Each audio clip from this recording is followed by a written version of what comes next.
Good evening, everybody. I'm going to call our meeting this evening, Thursday, June 8th, 2023 to order 2023-0608R.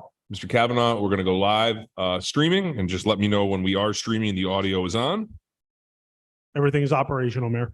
Thank you, Mr. Kavanaugh. The Times They Are A-Changin' by Bob Dylan, a classic song, my selection this evening. And the next meeting, Vice Mayor Welch, I look forward to your musical endeavor. I can't wait. Please, everyone, for sound quality, be sure to speak into your microphone, turn it on when you're speaking and off when you are not. Mr. Kavanaugh, can you call the roll of the City Commission and Administrative Staff? Commissioner Wasserman. Here. Commissioner Brody. Here. Commissioner Raley. Here. Vice Mayor Welch. Here. Mayor Rydell. Here. City Manager Brooks. Here. City Attorney Piper. Here. This meeting is being conducted live with a physical quorum present. I'm going to ask our city attorney to please explain our procedures for public comment. Thank you, Mayor. The material for today's meeting is available online at www.coconutcreek.net. Members of the public were advised in the notice for this meeting that they could address the City Commission by emailing comments not exceeding 400 words to commissioncomments@coconutcreek.net or by calling 954-973-6772 to leave up to a 3-minute comment on the city's dedicated public comment voicemail. The city provided a simple set of instructions explaining how the public may submit their comments, which were published in the notice and on the city's website. In addition to all live comments at today's meeting, all public comments that were received by email or phone message prior to noon today will be included as part of the record for this meeting and will be considered by the City Commission before any action is taken. Thank you, Madam City Attorney. A couple fun presentations this evening. We do have to do the pledge first, and I think we have some of our, I'd love to have our athletes stand up and lead us in the pledge. So all of our great students here from Lions Creek with a good logo of the Florida Panthers, big game tonight. Can everyone please rise? And I'd love our young ladies to lead us in the pledge. I pledge allegiance to the flag of the United States of America and to the republic for which it stands, one nation under God, indivisible, with liberty and justice for all.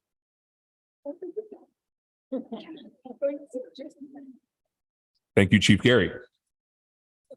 We have a couple presentations this evening. We are our first one. Harry, are you doing it? Yes, sir. Okay. Is a presentation recognizing the Winston Park Elementary Recycling Competition winners. I turn to our Public Works Director. Harry, the floor is yours. Hi, good evening, Mayor, Vice Mayor, Commissioners. This year, the city partnered with Winston Park Elementary School to launch a recycling competition pilot program.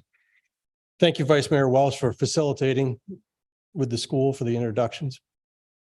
Students participated in the school-wide competition that began in April with a goal to increase recycling awareness and participation at the city's drop-off center. The program educated students on the city's recycling efforts, zero waste principles, and how to be environmental stewards. The recycling competition allowed us to engage and educate students on the importance of source separation and how they are vital to the continued success of our community. Students were encouraged to collect recyclables from their home, bring them to the drop-off center, where they received a ticket to be entered into the Winston Park Leading the Way raffle. By participating, each student increased their chances of winning while showing their commitment and making a positive difference. During the pilot program, we had 32 students participate. Next year, with increased promotion and in-person presentation, we can successfully build and expand the competition. We look forward to the upcoming school year. I'm sure the students do not. To engage more children, schools, and school staffs to get on board with the Coconut Creek recycling train.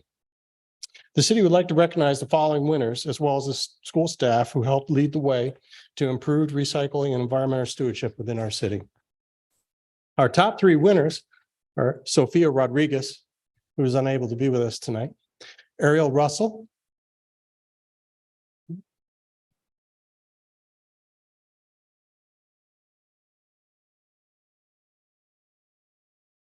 and London Felipe Pencheo.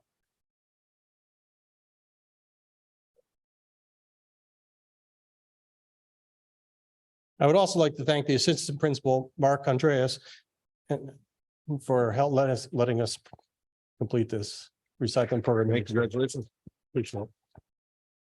Well, don't go anywhere yet. Pose for Ladies, we're gonna take a picture, and I'd invite our vice mayor to come down and take it with you as making the connection for the program. Vice Mayor?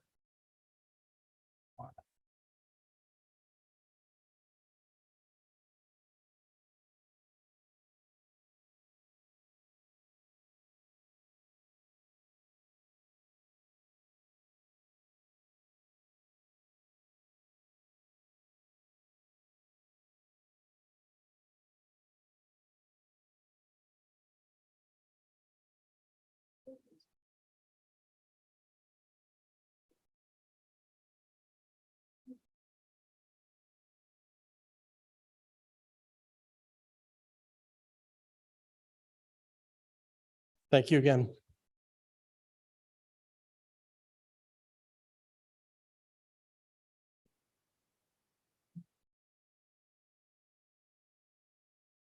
Absolutely, Vice Mayor. Jack Vesey was not able to be here tonight, but when he was on the Recycle and Education Advisory Board, when they were in existence, this was one of his thoughts and recommendations to do. So I thought it would be appropriate if he were here to see it come to fruition and be a winner, but he's traveling back from his other home in another state. So anyway, I just wanted to say thanks for making that happen on his recommendation. So that's it. Thanks, Mayor. We're going to move on to our next presentation, which is an exciting one. Presentation number 2 is a presentation recognizing the Lions Creek Middle School girls floorball team and boys sports teams and school athletic director for their outstanding achievements during the 2022 to 2023 season. I'm going to give you a little read of it, and I'm going to ask, I'm going to pass these certificates down. I'm going to ask Commissioner Brody if he can go down and present the certificates. And we have Principal Winter here on a non-do the right thing night, which is even more exciting. So Principal Winter, if I can get you to come on the stage as well for the presentation. The Lions Creek Middle School girls floorball team won this year's Middle School Athletic Association Broward County Championship. Well, it's going to be like a double applause. This was the first girls' title in Lions Creek history.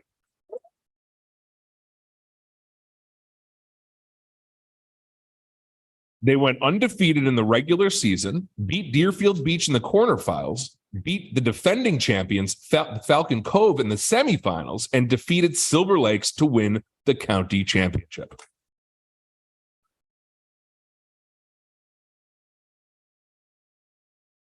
Lions Creek Middle School was also the 2022 to 2023 all boys sports middle school county champions. Their golf, cross country, soccer, basketball, volleyball, flag football, track and field, and floorball teams achieved the highest number of points of any other middle school in the county and became the first school in county history to win this award without winning a county championship. Lions Creek Middle School Athletic Director Ralph Rubiano was named the MSAA 2022 to 2023 Athletic Director of the Year.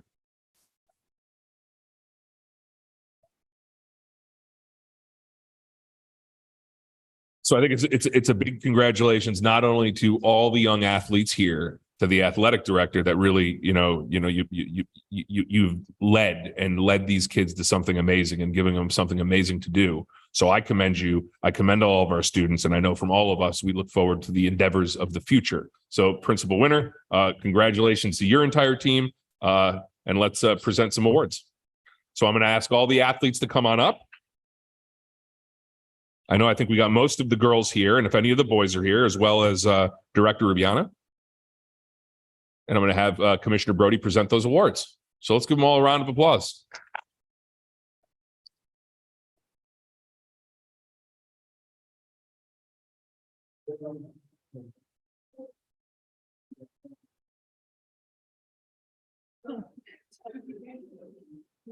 And if all's well, the logo on their shirt will have some very big meaning this evening.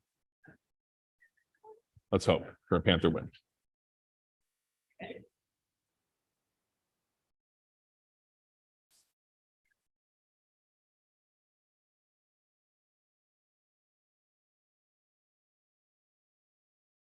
If any of their parents are here, keep smiling, ladies. If anyone wants to come up and take a picture, please feel free to do that.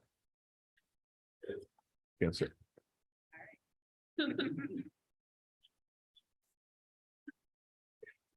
Congratulations. Oh.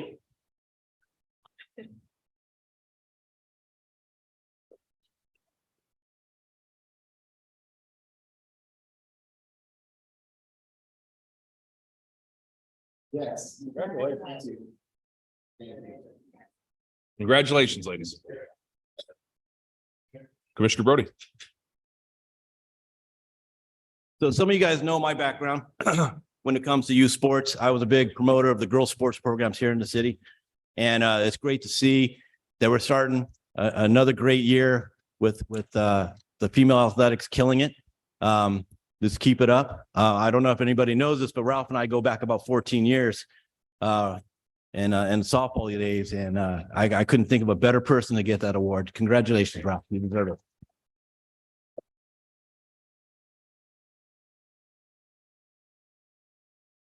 Congratulations to all the ladies and congratulations, Ralph. Our third presentation of the evening. Captain, you want to come on up? Is we have our life-saving combination awards for a number of our police officers. Captain Fred Hofer will conduct our presentation this evening, and I love all of our officers that are here to support. Captain Hofer, the floor is yours. Thank you. Oh, we have both captains here. Okay, and Captain Crippling. Who's presenting? Which one? Did I say the right one? Yes. Okay, so you're just handing the awards and Fred's presenting? Yes. Got it. Correct. Good evening, commissioners, vice mayor, city managers, city attorney. So the police department's used this forum for several years to promote within the agency and show the community the movement and who's actually patrolling their neighborhoods. We've also used this forum to celebrate new members of the team, and we do this ceremony. Tonight's something different. Tonight is a celebration of saving lives. So if I can get, please, Officer Ty Morgan, Officer Patrick Schlachter, and Officer Dondrell Lubris up front, please. So we can take a look at you. You get to stand up here while we look at you and make you uncomfortable as I read nice things about you. So here's the story. On April 24th, 2023, Coconut Creek Police Department officers Dondrell Lubris, Ty Morgan, and Patrick Schlachter responded to a call of a male subject who was actively attempting suicide by hanging. Officer Morgan was the first officer on scene, and he observed the male subject hanging from the second floor balcony railing by a bedsheet. Officer Morgan immediately began to lift the male by his legs in order to take tension off the bedsheet. Officer Schlachter was next to arrive on scene, and he was able to cut through the bedsheet with a knife. Officers Morgan and Schlachter then lowered the male to the ground and began rendering aid. Officer Lubris was next to arrive on scene and immediately assisted with trying to remove the tightly tied bedsheet from the male's neck. Officer Lubris stuck his fingers between the bedsheet and the male's neck, while officers Morgan and Schlachter used 2 sets of trauma shears to safely cut away the remaining sheet that was obstructing his airway. Once the sheet was removed, the male began to breathe again. If not for these officers' expedient life-saving actions, this male may have followed through with his suicide attempt and not survived. For this, it is with great pride that I present each of you with the department's Life-Saving Commendation Award. On behalf of the Coconut Creek Police Department, I would like to extend to you our thanks for an outstanding job. And I just wanted to mention before we give them the awards, I've been with the agency for 26 years, and Captain Crippling and I are responsible for hiring new officers, and we can never tell and we never know when you hire a new officer if they have what it takes to just act at the drop of a dime. And all 3 of these officers did just that. This man would have passed away, no doubt. So congratulations and thank you.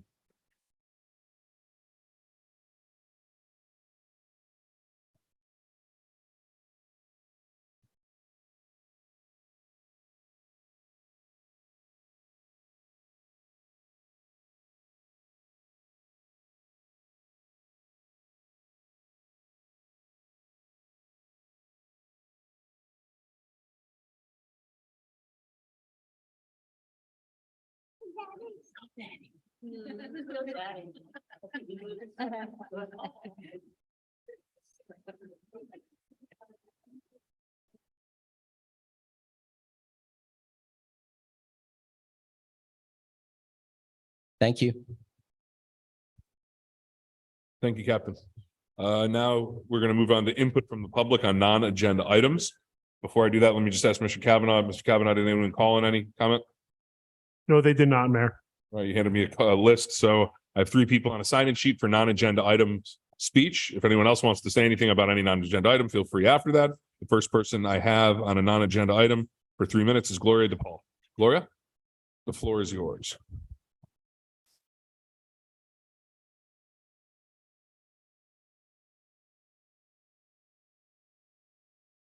Good evening.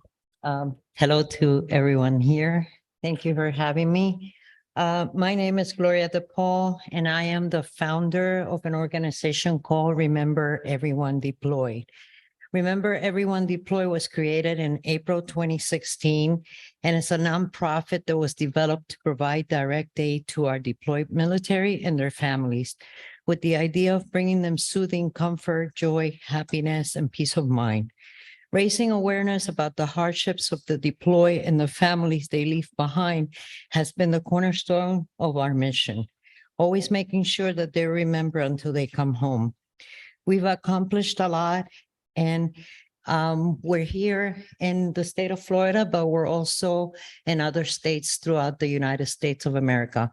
Every year, we celebrate a very important honor for our 13 fallen warriors from the Kabul, Afghanistan war that were attacked on August 26, 2021. And my idea is to bring that to the city of Coconut Creek, because I live here and I've seen the dedication that our city commissioners, our mayor, our vice mayor have for the city. Because I've attended the Veterans Park ceremonies for Memorial Day. So it inspired me to come here before you and tell you that it would be amazing if we could bring the memory of those 13 young lives that we lost out here to Coconut Creek and show everyone in the States that we appreciate the lives and the sacrifice that they've done. So we have I have an office in Fort Lauderdale, and we have a website. It's remembereveryonedeployed.org, and that's where you could find me. My phone number is listed there. You're all invited to come by the office and visit us, or participate, get involved. Become, a volunteer. That would help us a lot. Just spreading the message and the love that, that we have for our military out there is something amazing for me. So thank you very much for having me. Thank you so much, Gloria.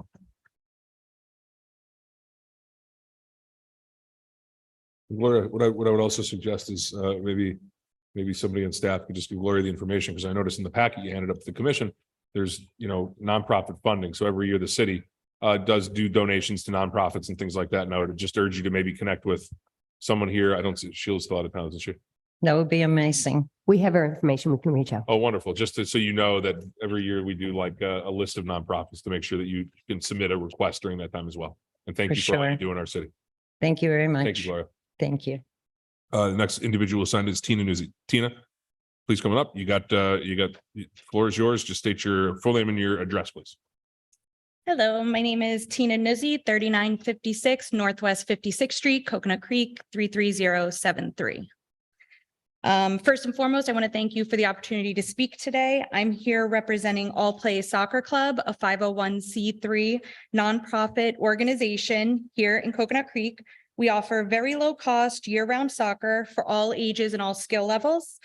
Post-COVID, we were searching for ways to get our daughter and her friends back into outdoor activities with very few options available, and with the backing and support of a large mental health nonprofit organization who understood the challenges children were facing with their mental and physical health.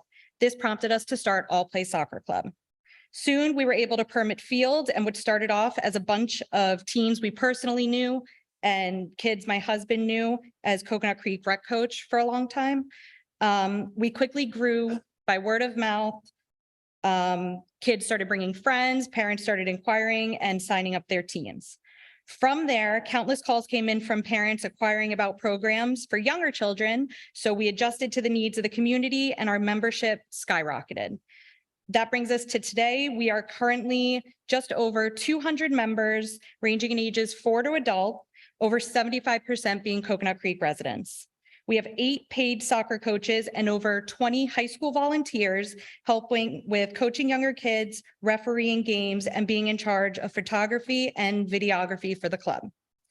We charge a very low monthly membership of $50, with 15% of our members playing for free under our scholarship program. We believe every child deserves the opportunity to play soccer regardless of their family's financial situation. Our club has demonstrated that there is a clear demand for our services within the community. However, we now need help from the city of Coconut Creek. We're growing very quickly, and unfortunately, due to issues with permitting fields, goals, lining the fields, and trying to schedule special events, it's almost impossible to operate effectively for us. Most nights we're over 100 kids to a field plus parents. Due to the first come, first serve process of permitting fields, every month we're at risk of losing field permits to outside clubs and programs who rent fields for profit at our park. Each month, if I miss an email by minutes, we could lose the ability to operate our club in the city of Coconut Creek. We'd like to form a partnership with the city of Coconut Creek to become the year-round soccer option. Our city loses so many kids a year after the rec season because we have no options here for continued play. We're currently doing that for the community and at a third of the cost of competitors. If we can become affiliated with the city and have some sort of preference to fields and such to operate at our full potential, we'll quickly prove that having your child involved in sports does not have to be a monetary burden on families and can give all children the opportunity to not only be outdoors, active, and with their peers, which is extremely beneficial to them and their mental health, but to also grow and excel at a sport that they love. And just coincidentally, one of our members is here today with Lions Creek. So thank you for your time. And I would really hope that you consider, working with us. We are in very big need of help. I'm just going to initially, Tina, just tell you, we had met a while ago. Mhm. I remember we went to this in Karen's conference room. I don't remember exactly when, a while ago. And I will tell you, I remember that conversation. And I will tell you, after the city's rec season ended, I have a little girl that only wants to play soccer. Yeah. And the only option is city rec sports. Mhm. And I would like to see something like this. I appreciate you coming today Thank you. and speaking. But I don't know how we do it, Mhm. but I'm happy to look to my city manager. I see staff there. I think that this is right. And I will tell you, there's been other clubs, and I'm talking a lot, so I'll give anyone else the opportunity to. I've seen other clubs. We've had some meetings with a cricket club and some other clubs with whatever sport it is. But Yeah. you have a huge following in the city. Mhm. And I think that is what makes you different. And I agree with you, because something that really does bother me is people capitalize and make money off renting our fields Yeah. significantly. So you have travel sports coming in, charging thousands of dollars for kids to participate. Mhm. That boxes our residents out. So I don't know how we're going to do it, but I am very supportive of it. So I don't know. Jeff. Yeah, no, I know you sent me, I got an email the other day about this. Is there a way that they could, potentially bypass that, get providing some, I know you're already thinking, but is there something that we can assist to allot this time for them? You know what I mean? It's a great idea, and we will certainly work with them to figure something out. So we'll have Parks and Rec reach out and see what we can do. We have limited resources, but we will work to endeavor to find a way. Where do you usually facilitate? We usually play at Sable Pines Park. Sometimes we get pushed to Gerber, which is fine. Next month, we have a big issue because flag football starts, so we'll be on most likely a baseball outfield someplace. And then the issue becomes like getting goals over there and, that kind of stuff. But we try to make it work as best we can. We understand rec sports come first and we are fine with being in line behind them. But like you said, it's a hard pill to swallow when we see, somebody else out there. Well, and that's what makes me supportive of this, candidly, because I see the trauma Mhm. that parents go through with rec sports. And there's a shift now. Listen, I got kids in that age. It used to be rec sports. Yeah. That's what it was. It used to be rec sports. That's what you played if you didn't really know what you wanted to do. Now it's like they sell you like, oh, give us $1,000 and your kid's going to be an all-star and go to soccer. Yeah. You know, it's unrealistic as a parent to try to think you could do that. And I will tell you, we have I don't say it. I just, you looked at like the Little League. Our Little League is not as robust as it used to be. You look at that picture in the chambers. I mean, there was what, 700 kids in it. You know what they're all in now? That soccer jamboree was the busiest Yeah. for the end of rec soccer. It was unbelievable. So I'm supportive of this just because I Thank think you. the community really wants it. And I'd like to see, I don't know how you do it, but I mean, Little League, Jeff, to your point, Little League used to run independently. When you had softball, John, it was independent, right? So yeah, we when we created that league, it was an independent league from Little League to the new softball program, which was a independent league just for the girls. And then we also had the travel league, which we coordinated with the city. So they were hand in hand programs. So, you know, quality and the product we're putting on the field was the right one. Yeah, of course. And Sandy, I got the email. I think I responded to you or I- to someone I- and A lot of our At- parents are at length, very. because I didn't really understand the process. Andrew walked me through it like one-on-one. I knew more about permitting the fields and the process that they took. But the only suggestion I would have, and I know staff is going to look at it, is that some deferential be given to those that are Coconut Creek not travel. Mhm. yeah, I agree. And I think if we do it like how we've done Little League and softball, they've gotten a priority. I'm not trying to shift it as a priority, but maybe there's a partnership in some capacity. And I would leave it to Karen listen, it's summer, fair to report back to this, put it as a parking lot item. Absolutely. Yeah, of course, Jackie, I apologize. No worries. Okay. The importance of this Mhm. is so massive to Yes. keep our children and young adults busy. That's the key. In the summertime, it's hard to find something to keep them occupied. I know my daughter's going through this in New York. She can't find a summer soccer league that my grandson can join. He's got to wait till August. Mhm. I said, you've got to find him something to do. You can't let him do nothing at this point. And that goes for any child. So this is a great idea to continually have something for them to do. So I'm supportive of that Thank you as well. so much.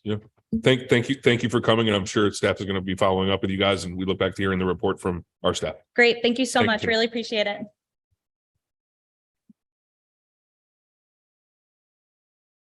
We got I misspoke when I said we had 3 people signed in. It looks like Susan, you signed in on an agenda item. Okay, so I'm gonna kick that to the agenda. It looks like you signed in at 7 and 8. That's it for the sign-ins. Does anyone else wish to speak during public input? Always figure out how long you're supposed to wait, but I think that's good. Seeing nobody else, we'll move on.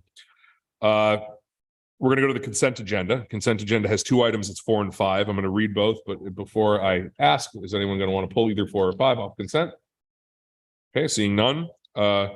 Consent agenda on 4 and 5, a motion approving the minutes from previous city commission meeting 2023-0511 SP and 2023-0511 R. Item number 5, resolution 2023-018, a resolution authorizing the city manager designee to execute the attached memorandum of agreement, MOA, with the Florida Division of Emergency Management to provide the city with weather STEM stations to assist in the deployment of resources to impacted areas during times of severe weather.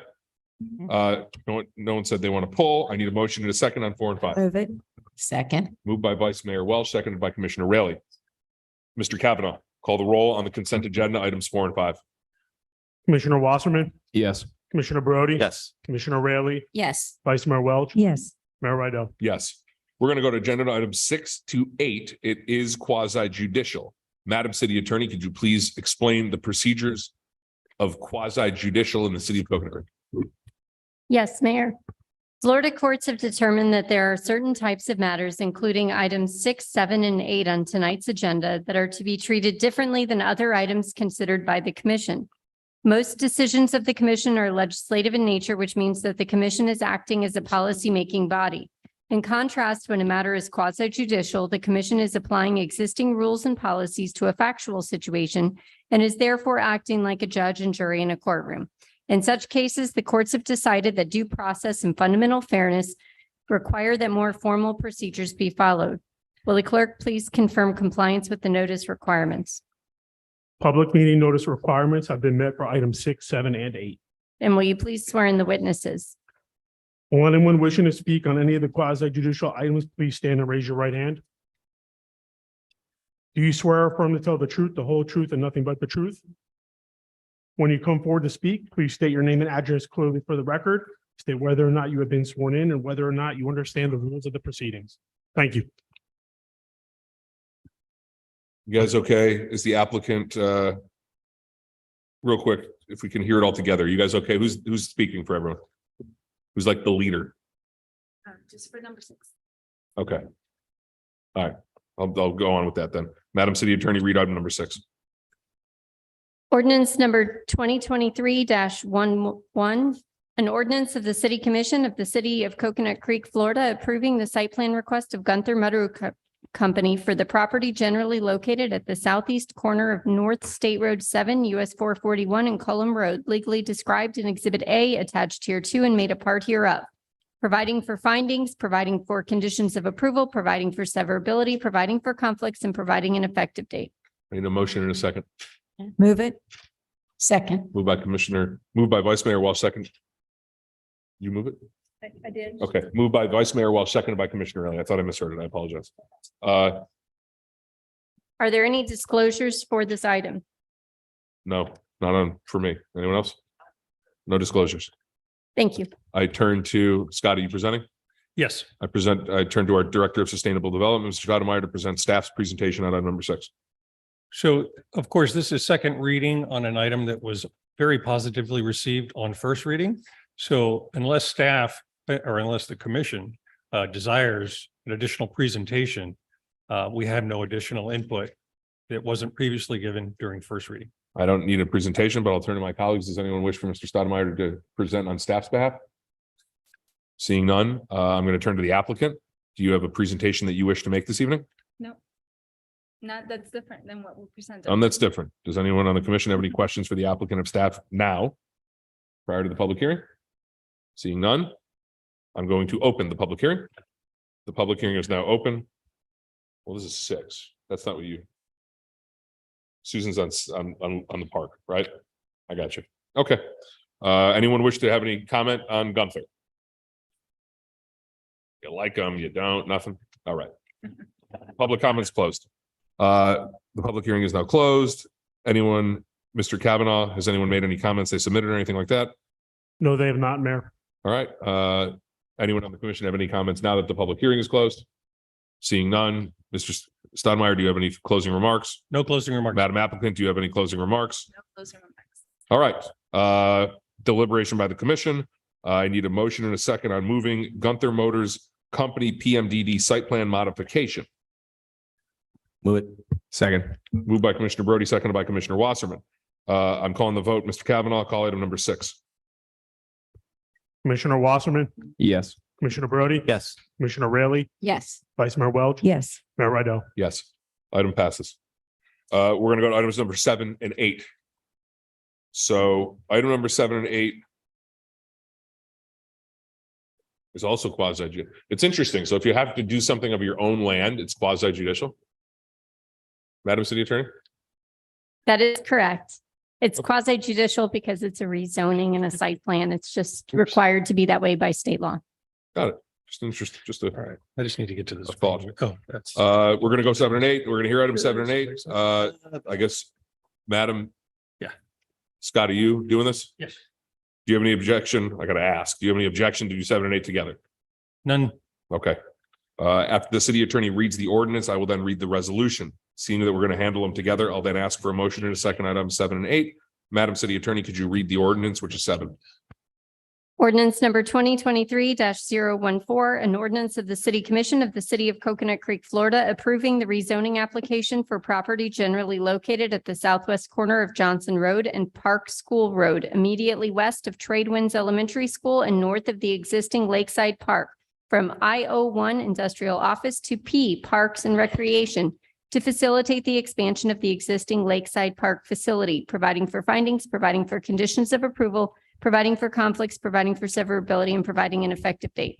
I'm going to read resolution 2023-098, which is item number 8, a resolution approving the site plan application for the renovation and expansion of Lakeside Park, an existing city park facility located at 555 Regency Lakes Boulevard, legally described in Exhibit 2 attached to 2 and made part thereof. It is quasi judicial. It is a public hearing. I need a motion and a second on 7.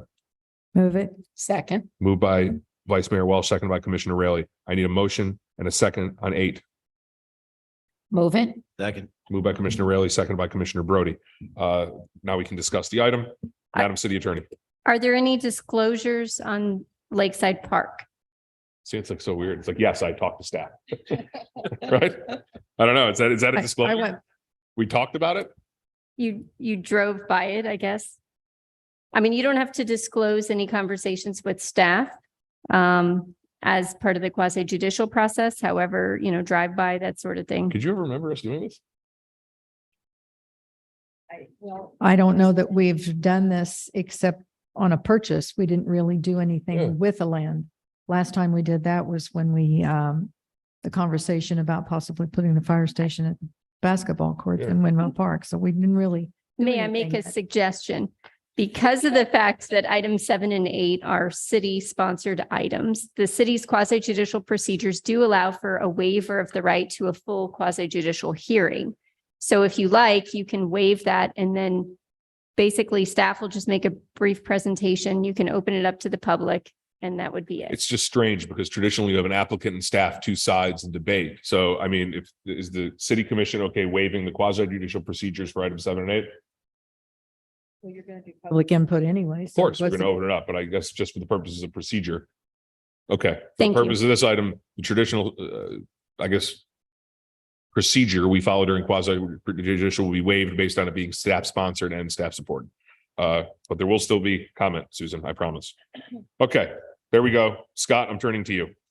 Thank you and good evening. Yes, these are companion items. We have a rezoning and a site plan application for the city's Lakeside Park facilities.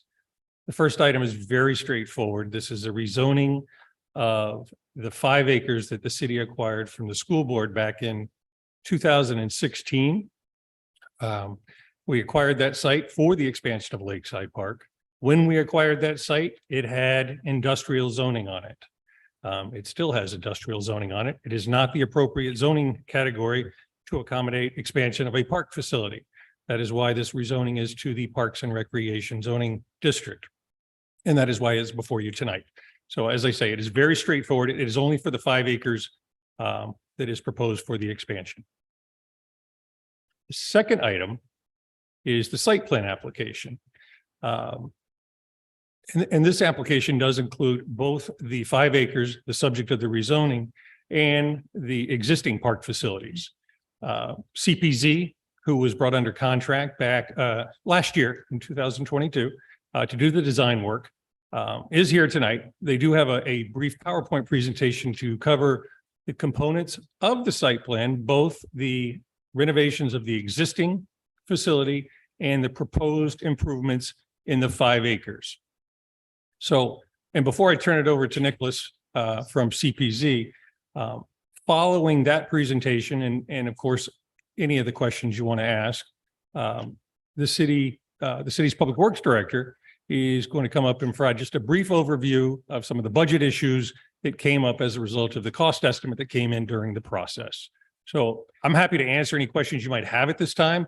However, as I said, CPZ does have a detailed PowerPoint presentation that can give you a great overview of what is included in the site plan. I mean, procedurally, Scott, it's you to present. So I'll let you do the presentation. I'll let whoever have any presentation. I'll open a public hearing up. I'll close the public hearing up and then commission will have any comments. So present how you see fit. Okay, then I would ask that Nicholas come up and run through the PowerPoint presentation.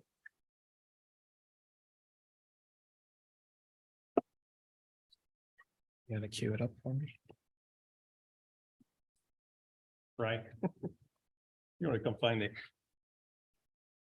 There's a second presentation on here. Oh, no, It's not this one. yeah. It's the one right next to it. Yep. Yeah. That's the one. Here's the.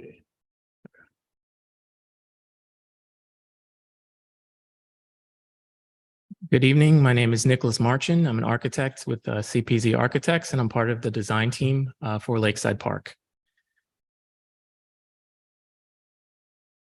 So beginning with the existing site, I'll just do a quick overview.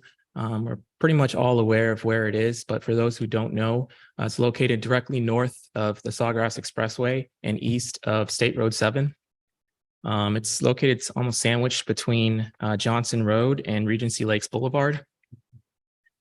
And it's flanked by a public shopping center to the west, and Tradewinds Elementary School to the east. It's important to note that both the elementary school and the park share an access road called Park School Road, and that is also addressed in the subsequent design. In terms of the existing site, it's, as we mentioned previously in the previous addenda item, that it is separated into a north and south parcel. The north parcel is currently undergoing a rezoning, and the south parcel is pretty much where the existing development of the park is located. So part of the existing amenities that are there on site are a existing ball field, a baseball field, and an existing playground. It's important to note that the playground has been updated pretty recently. I'm not exactly sure when, but I assume within the past 5 years, it's been renovated. Also on the site is a central building. It's that octagon. I'm not sure if I can point with this thing. Okay. Yeah. So right here, this octagonal building is located directly in the center of that south parcel, and it has a existing restroom as well as an electrical room present within there. There's also an existing cell phone tower as well in the top corner right here of the south parcel. You'll notice on the left side of the page, we have kind of a wish list of items, and this is what we were presented at the outset of the project when we started. I'm not going to read every item, but some of the important pieces of scope that we were given at the beginning of the project was to design an elevated band shell or amphitheater, a restroom facility, as well as various site amenities, walking path, parking, etc.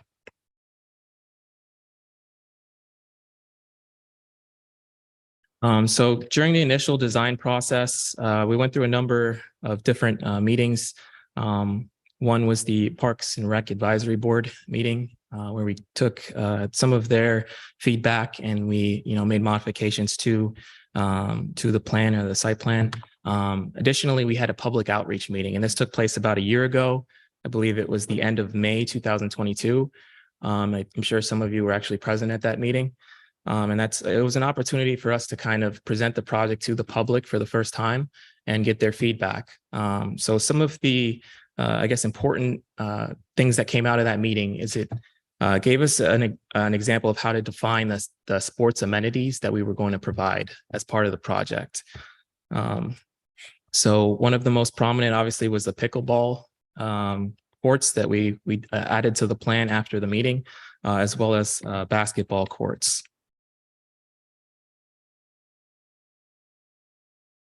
So this is an image of the overall site plan. It's obviously a little bit,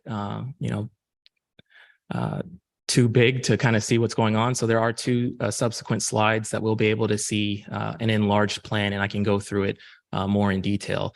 But I did want to point out on this slide, on the on the right side of this slide, there's an example of the parking situation there. So the total parking spaces on site currently, they have 94 parking spaces, 4 of which are ADA accessible spaces. We propose to add an additional 57 spaces, 4 of which are ADA accessible, for a total of 151 spaces. And this was obviously to be able to handle the additional traffic that's going to be a result of the modifications to the site plan. So this is the north parcel. It's currently undeveloped. This is our design for it. So I'll quickly go through each item. At the top of the page, I'll start from the top and go down. At number 10, I'll try to point with this because it's a little bit hard to see in the size of this thing. I think we're out of battery. Oh, no, we got it. Okay. It's kind of hard to see the pointer, but number 10 at the top there, it's a new parking area. It's about 6 spaces, 2 of which are ADA accessible. We foresee this parking area more for event staff or VIPs, people that need to access directly to the amphitheater. Directly south of that, we have at number 1 on your screen, we have a loading dock area, or sorry, a loading area. There's no dock, but a loading area, and its proximity is directly adjacent the amphitheater, which is at number 3, just below it. And obviously, that's just for an ease of being able to have companies come in and be able to bring in equipment, sound equipment, video equipment, whatever is necessary directly to the amphitheater with ease. We do have a new restroom facility that's directly to the east of that amphitheater at number 2.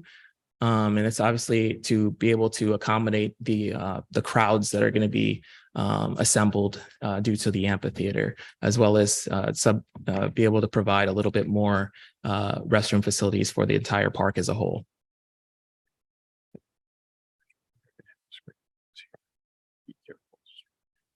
Okay. Got it. Okay, that's much better. Okay. So number 7 here, directly adjacent Park School Road. That's just a proposed retention area to assist with the drainage. Directly south of that at number 4, this is a proposed food truck area. And one of the important things that we discovered initially in the process was when we were speaking to the police department, was that they saw this as kind of an area of concern for them. In terms of having an area for parents to pull off. This is where Park School Road is primarily used during the school hours as a drop-off area. So they saw it as a potential area of conflict, which is why we decided to add removable bollards. And that essentially blocks that area off during school hours. And they're actually located right here and right here, number 5. And we also added a concrete curb to prevent traffic from going in there and making U-turns and potential of accidents and things of that nature. So we did get a good piece of feedback from the police department. We integrated it into the project. Directly south of that at number 8 is our area of outdoor exercise equipment. So that's just basically additional or outside exercise equipment that the public can utilize during the hours of operation. At number 9, we have just an indication of the walking path, which basically goes throughout the park. That was part of the initial scope that we carried over. And obviously the big item here, number 6, that's our multi-purpose field. And you'll notice that it's shown with soccer layout right now. But the actual purpose of the field is to be versatile. So be able to, with cones, et cetera, be able to be utilized for a bunch of different sports, flag football, soccer, whatever it needs to. And it's not really kind of limited to one thing. Just south of that, number 10 is a new parking area. So this is basically a general parking area that we've added. It's important to note that we've added an electrical vehicle charger here, which is a dual port charger. One side would service an ADA parking space, and the other side would service a standard parking space, just to be able to accommodate all the guests that need to utilize it. And then moving on to the south parcel. So this is kind of a renovation of the existing portion of the park that is already developed. We're maintaining both the existing baseball field at number 15, as well as the existing playground and the existing building that we saw earlier. That's always had restroom facilities as well as the electrical room. It's important to note we added a basketball court, well, 2 basketball courts here that are half courts.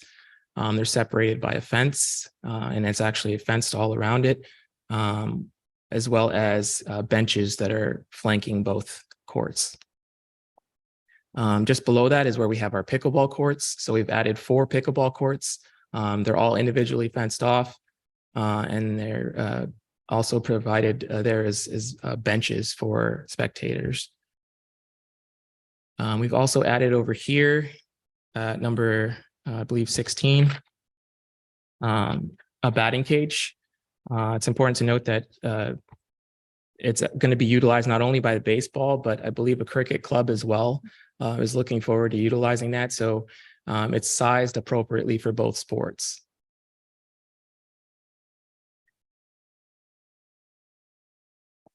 So quickly going into the plans and design of both buildings that we're proposing to add here. The amphitheater, this is a floor plan of it. And one important thing to note with the design of both buildings is that we felt the need to really address and take inspiration from the butterfly, which is obviously Coconut Creek is the capital of our butterfly capital of the world. We wanted to, I guess, celebrate that. So in terms of the design, there's different elements that we took from the butterfly. For example, these wing walls that help to organize the space on that basically flank both sides of the amphitheater, right here and right here. They help to organize the space. They also provide acoustic value in terms of projecting sound forward. So that was a pretty important design element. In terms of the program, we have an IT room right here. We have a storage room right here, separate storage room, and we also have an electrical room. The IT room, I believe the city envisions that being able to kind of be a hub for the entire park in terms of site lighting and things of that nature to be able to control those specific systems. And then the electrical room is more geared towards the amphitheater itself. It allows, it actually has company switches, which allow companies to come in and connect to the electrical system and provide their own stereo systems and things of that nature for performances. Additionally, kind of off the page here is where we have the loading dock, but we specifically put the ramp on that side in order to quickly allow access. So everything's kind of designed to work optimally. So you have a person, for example, that would have an item that needs to be dropped off and they can come directly in here into the storage room. It's also designed with a very prominent need for ease of maintenance. So the building itself is concrete block with stucco. It could be easily sprayed with power wash, for example, in order to get it clean. So it's very ease of maintenance was kind of a theme with both buildings. So these are some elevations of the building, both front and back. Important thing to note with this amphitheater is that it kind of has 2 fronts to it. So the back of the building actually responds directly to Johnson Road. So we did have a design, and I wouldn't call it a problem, but a design element of the building was to respond to both sides. So the front of the building, you could see at the top elevation is facing the open field. So that's where the audience would be. And the rear of the building basically responds to Johnson Road. So it acts almost like a sign for the park. So there's no real need for a monument sign. The building actually acts as a monument sign and almost a welcome. Actually, it says it right here, welcome to Lakeside Park. It actually, provides a welcoming, access to the site. So these are the 2 side elevations. You can kind of see the wing wall that I was speaking about and how it kind of reflects the butterfly wing. You have these reveals that kind of, create patterns, and these lights here that are located directly on top of the wall can project light at night. And you can kind of see how that would be a very nice thing to look at, regardless of the time of day. So these are some 3D images of the building. We have obviously Coconut Creek signage on both sides. It was another, part of what we were trying to do. And this is the restroom. I'll quickly go through this. This is kind of follows the same a lot of the same architectural language as the amphitheater. In terms of program, we have a janitor closet, which is separate from the storage. The reasoning being is that Coconut Creek can hire out janitorial staff, and they don't have access to the storage room where you have, park equipment, for example. So that was important. It's also a concrete block as well. So again, ESA maintenance. It has a pretty wide, central alley that you can see in between the two restrooms, the men's and women's restroom. And that's in order for city staff to be able to access the plumbing from the rear. It's just very easy the way that you're able to maintenance the building. And these are some images. You can see how the architectural language kind of follows what we were doing with the amphitheater.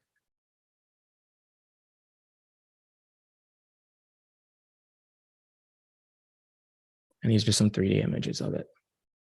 It's pretty important to note as well that we have this pretty large canopy, and that is kind of, in the event of rain or things of that nature, we expect a lot of people to be able to congregate under these canopies to, shield them from the weather. And last but not least, we'll kind of go through some of the green building initiatives that we had with both these buildings as well as the site as a whole. Can't really read it from there, but we decided to include sensor technology with the restroom, low flow lavatories, low flow toilets, waterless urinals, things that help to basically conserve water. In terms of paint, we're using low VOC paint is what we specified for the building to help with air quality. Obviously, I spoke about the dual EV charger that we're adding. As well as we also are including recycling receptacles, and we currently don't have a recycling program, but we are providing recycling receptacles throughout the park in anticipation of getting, the recycling program for the community. And I believe that's it. Scott, you have anything else? I know you said Harry wanted to come up. Thank you. Well, if there are questions about the site plan specifically, we could probably cover those before Harry comes up, or. Let's let Harry come up and then All we'll right, that's fine. I'll open it up for public discussion and commission. Good evening, Mayor, Vice Mayor, Commissioners. The Lakeside Park Improvement Project detailed cost estimate came in substantially more than the available budget. So due to the competing priorities and the subsequent budget discussions that'll happen later this summer, we're proposing just phasing the project into two phases, focusing on the first phase, which would be the southern section, which would include 2 half-court basketball courts, 4 pickleball courts, and a batting cage, as well as some additional sidewalks. The funding that was already approved is more than sufficient for that portion of the project. And then later on this summer, there's various competing priorities, so the commission can then decide how they wish to go forward. But right now, that's just what we're proposing. Anything else, sir? No, sir. Thank you. Thank you. I'm going to open the public hearing. Public hearing is now open. I do have someone signed in, but anyone else can chime in afterwards. Susan Steinhauser, you signed in at 7 and 8, so have at it, Susan. Just remember your name and address. Susan Steinhauser, 5842 Eagle Cave Circle, Coconut Creek, Florida, 33073. For those of you who don't know where Eagle Cave Circle is, it is in Regency Lakes. Does that sound familiar? Regency Lakes Drive, right? This is what we're talking about. I drive by Lakeside Park every single day, and I happen to drive by Park School Road at least twice a week. And I'm here tonight, aside from the ambassador meeting, because I saw the sign on the fence that said June 8th public hearing. Woe is me, I did not take the time to pull up the agenda before the meeting. And I was petrified as to what I was going to find out when I got here. And on a meeting with John Hartzell earlier today, I said, John, what's happening over there? What am I going to find when I get to the meeting tonight? And he said, no, I'm turning it into a park. And this whole thank you, and thank you. I just want to thank you very much for protecting that land, for making it a park. It is fabulous. The first thought that popped into my head, of course, because the meeting I was having with John and Steve was about the waste reduction videos that we're working on. Thank you again for the opportunity. And my very first thought was, all right, they're making it a park, any chance there's room for a North Creek recycling drop-off facility? I mean, the South Creek facility is really small. So I didn't realize until this presentation just now that a year ago I could have had input. So my apologies for not being there a year ago and bringing forth my ideas. At that time, I probably would have asked for a soft court tennis court. But anyway, I'm thinking back just real quick, because I know I don't have a whole lot of time, thinking back to an earlier meeting where somebody wrote in an email, I think, about asking for a swimming pool. Could Coconut Creek possibly have a pool? Carl Springs Aquatic Center, I do not believe is 5 acres. I'm not asking for a swimming pool right now, but if this is going to be put on hold for maybe consider something. I don't know what that would look like, but I just want to tie that in.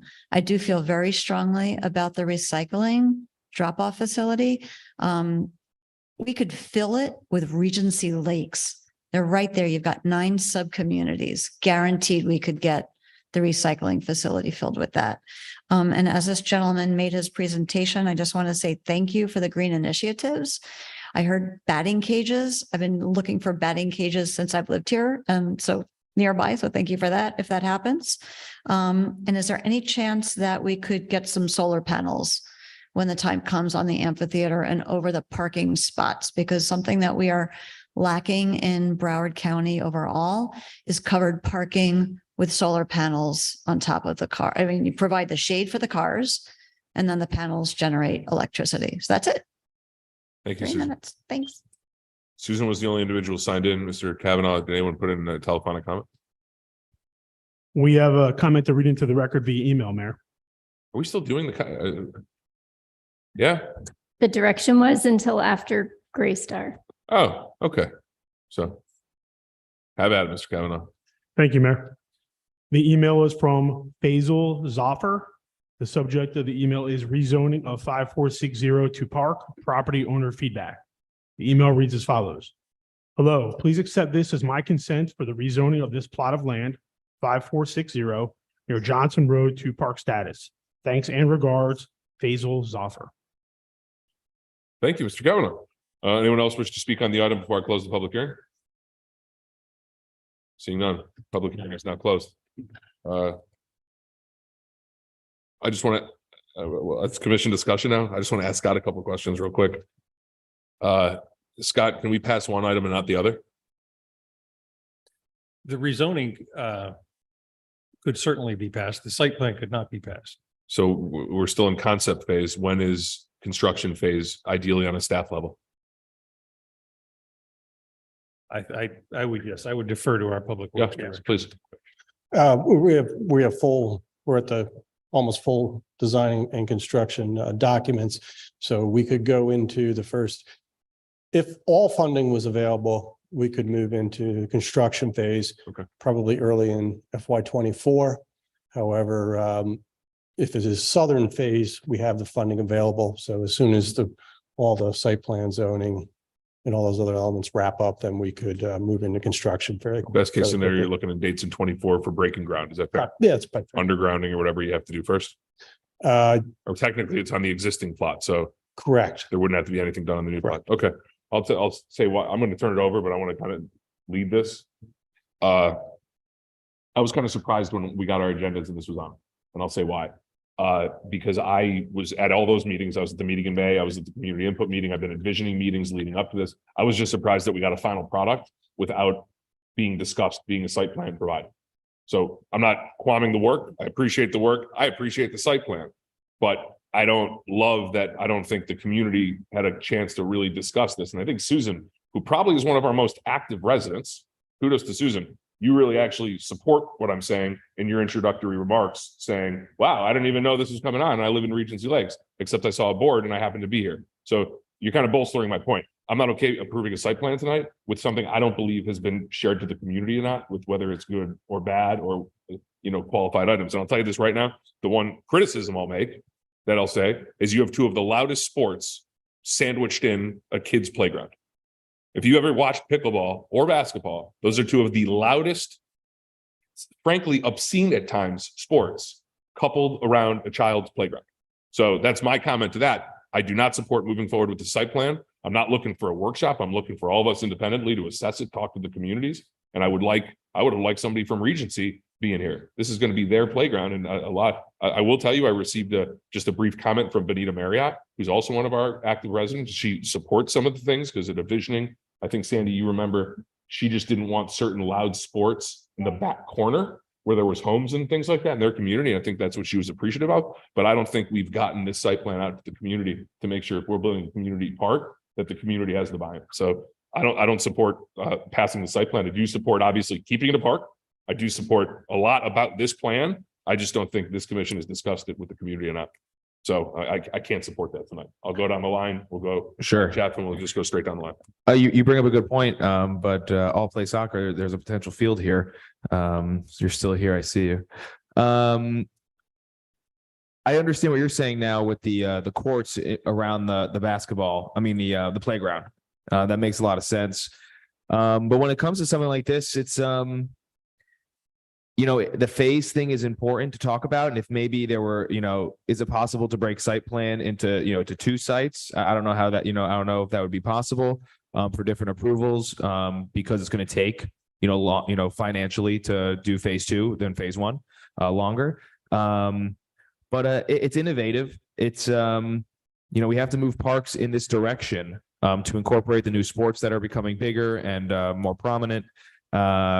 So I'm for it as long as the community is for it as well. I think that's important. I understand what you're saying, but community did have input. They did have meetings, but now I see somebody coming here who didn't even, know about it. So there is a disconnect somewhat. But I think it's very cool. And, if the community's on board, I am. So I was kind of at the same thing. I even brought this up in our city manager meeting. I didn't even realize we were moving any forward on this until I saw it on the agenda. And I think we need to take this one more time because it's been a year and there's I don't know why we're putting fences around basketball courts. I mean, the whole point of having the park is to be able to have access to let people play. If you got to go chase down a ranger to unlock locks for a basketball court, that causes more issues. So I don't agree with fencing. I don't know where that came from. So I would like to have another chance, another swing at this site plan, maybe throw some ideas and run it past a couple more people before we start committing to this, because I don't think we need more fences and gates and rangers running around unlocking gates. Because I'm going to tell you, when I ran the sports programs here, it was a pain. And I don't think this needs to be a pain. This is a park where people should be able to actively walk up and play. So I don't like the idea of fences around basketball courts at all. I'm kind of confused because I thought when we left it was going to be a full court. I don't know how we got to 2 half courts. Did that change at some point? I cannot comment on that. I think Danielle. Good evening, Mayor, Vice Mayor, and Commissioners. As Josh spoke about earlier, the full court, we were trying to gear it more towards skills and the youth and try and maximize as many people playing at a time. Sometimes when you have full court, they maximize that, they utilize that court, and not a lot of people will let people come in and play. And also, I don't know if you realize with a lot of our courts in the city, whenever possible, we try and go north-south with the hoops or tennis, racquetball, anything like that because of the sun exposure. So with this layout, it made more sense to have 2 half courts going facing north than having a full court going east-west. And then what was the deal with the fence? How did that come into play? Well, the fence is more for security for us. Like if, let's say it rains and we need to go out there and squeegee and make sure that we can get all the puddles off and let it dry before somebody goes out, just for security, to make sure that if there's any element that's not right with the basketball court, we can close it off. Like as of right now at Gerber Park, we had an issue with one of our basketball hoops. We had to physically take the hoop off so that the kids wouldn't come and play because of the court itself. We're needing to re-maintenance. So with a fence there, then you can keep the kids off of the court when we're having maintenance issues. So Winston Park basketball court doesn't have a fence around it. Not when it gets used all the time and it's a full court. We're trying to go in that direction of having more security in our parks with certain. Well, I mean, for me, when we open up a park and we say, here, kids come play, and we're putting gates on it, that's not come here and play. Well, as That's- long as the park is open, then the gate will be open. But if Yeah, I- for maintenance reason or security reasons, we need to close it and lock it, we have that ability to do so. I totally disagree with that theory. And here's why. I have gone to fields and have to chase rangers down that phones they may or may not have, phone numbers we may or may not work. And then trying to get that guy that's down in Gerber to come all the way up to North Creek to unlock a gate. It's just, it's a total inconvenience. It's not a convenience of the park anymore. So I do not agree with this. And this is why we got to take a step back and look at the site plan, because if we're opening parks up to our kids, that means they need to be able to get in there and play before it gets dark or before dinner time or before whatever. But locking these things up is not smart. That's not what we're supposed to be doing. It's supposed to be access to the families and kids in our community. So I'm totally against having it fenced. It goes against the play. Are the pickleball courts fenced? Yes. So fences abound. Pardon? Fences abound. Yes. Okay. Sorry, Commissioner Brody, go on. No, it just seems like we're defeating the purpose of having a park. If we got to go chase down a ranger, you think a 13-year-old kid's going to chase a ranger down? No. So why are we going to do that? Well, let them go and play. Let's not put fences on these things. Commissioner Riley. Good evening. I love the idea of that property being a park. I totally agree. We have so many parks in Coconut Creek with basketball courts, with pickleball courts. Why not make this area unique? Why not come up with something that is unique to this area? I have to say, pickleball and basketball, that could cause a problem, the noise. I know how the sound travels. Personally, we've had issues for years in Winmore. We finally reached an agreement and hope it works, the alternate solution. But I think we should, and I really have to commend the architects because they did a great job in this small space that's there, relatively small when we're talking about parks with all these activities. Love the bandstand, the soccer field, but I think we're maybe trying to jam too much in to that space. So I don't know, I'm just talking now, throwing ideas out. Hopefully something will stick. If we can come up with something unique that the residents would also appreciate, I think we should try to go down that path as well. Vice Mayor. Yes, can you pull up the site plan for the south part of the park where phase one is suggested? And I just really want to, I was just refreshing myself when we were talking about the fenced of the half courts. Windmill Park is that way. When Windmill Park was redesigned, it was designed as 2 half courts so that more time play for all ages. And it is fenced, but it is open when the park is open. And the courts there and at the community center, the pickleball courts are immediately next to the splash pad and the playground and the open basket. Are the basketball courts still out there? Yeah. Okay. Because sometimes ATC uses that for their portable pickleball areas. So this is kind of similar to what's already taking place at Windmill and at the community center. Would you say that's about right? But what I was saying is, so your homes are over to the right, and there aren't homes that are to the south of these ball areas, right? Yes, there are. Oh, there are immediately they're across just out from of- they're just out of Regency view. Lakes Boulevard. And in fact, they're closer than the ones that are to the east. Okay. Well, I remember in the community meetings, pickleball was definitely a want by the community at that time, a year ago. I didn't recall the batting cages. Did that come up in the community conversation? I mean, if they want them, that's good, as long as it's a positive. I just didn't recall that. It was requested and it's also going to be dual purpose. It's going to be for cricket as well. Cricket as well. Okay, but it's just a reminder that the configurations of those kinds of courts, we already have in place at the community center and Windmill Park. If the other commissioners have visited those areas and seen how they do or how they work, I'm just going to say whether you feel they are comfortable or not.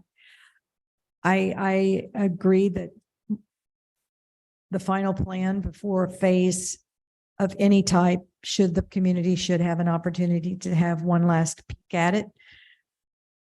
Maybe your neighborhood has turned over in the last year enough that other people are coming forward and want something different. But I know there were conversations that might come up in the future budget meetings. Is there enough for us to do whatever is going to happen at this site that we're looking at right now and do some preliminary work for that spot where the open multipurpose fields and the I just leaned over next to that. fielder, because I mean, you gotta, we already put that cherry out there in front of the neighborhood and said, this is what we're gonna, I feel like if we have the money to complete this project here that we're looking at on the paper and a piece, at least to get something to show the community that we are keeping our word and we are making that what we said we were going to do, that to me would be the home run after we get the last peak from the community. Rather than focus on another plot of ground where we're going to need to be developed, I feel like that our focus should stay on where we are right now, that we've already talked to the community about. And it was already in our master plan. So if I may just clarify the question a little bit, because I'm seeing just a quizzical face.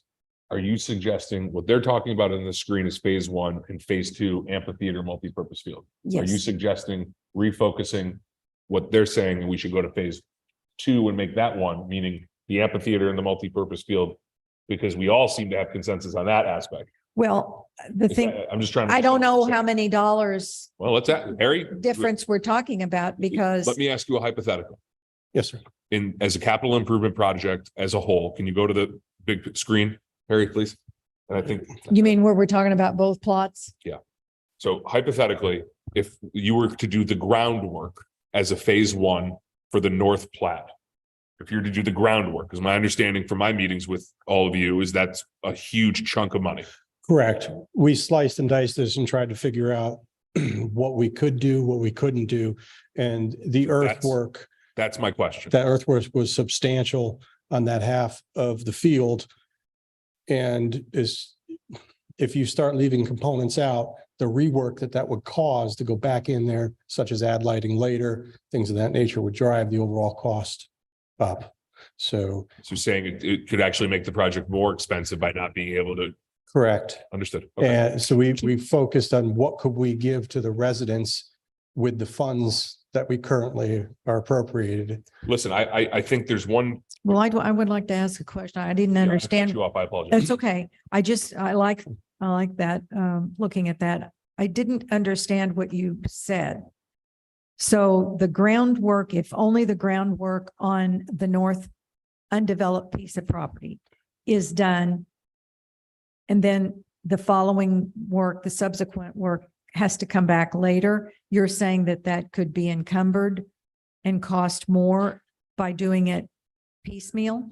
I'm kind of making some assumptions on what you mean by groundwork. So the earthwork involved in making that a multi-purpose field is substantial. And as for the efficiency of it, when you start into that earthwork, putting in all the lighting systems, all the conduits, the drainage that would have to be All the required. infrastructure. So all that infrastructure, if it's not put in with the earthwork, then that means coming back and doing again, you lose that economy of scale. That what you're doing again, or digging things back up. Wrong answer. No. No, it is. I agree. with I the mean- answer. We can make it be the right answer. I mean, that's our job. I don't mean it like that, but here's my question, and make it easy. I think you've heard something from this commission that I don't think any of us, correct me if I'm wrong, are comfortable moving forward with the site plan as is today. Is that is there consensus on that? Yes. Okay, based on that, I think I'm not asking for a workshop on this point. I'm asking for us all to independently either meet with Karen or Harry to have real conversations and for them to come back to us with maybe some slicing and dicing or some other creative solutions based on this feedback. Is that something that's workable, Madam Brooks? Yes. So to not belabor the conversation, because I Yeah. think we could talk about a park all night, Yeah, right? I just to move it along, I'm making a motion, I'm passing the gavel, I'm moving to table the site plan, which is item number 8.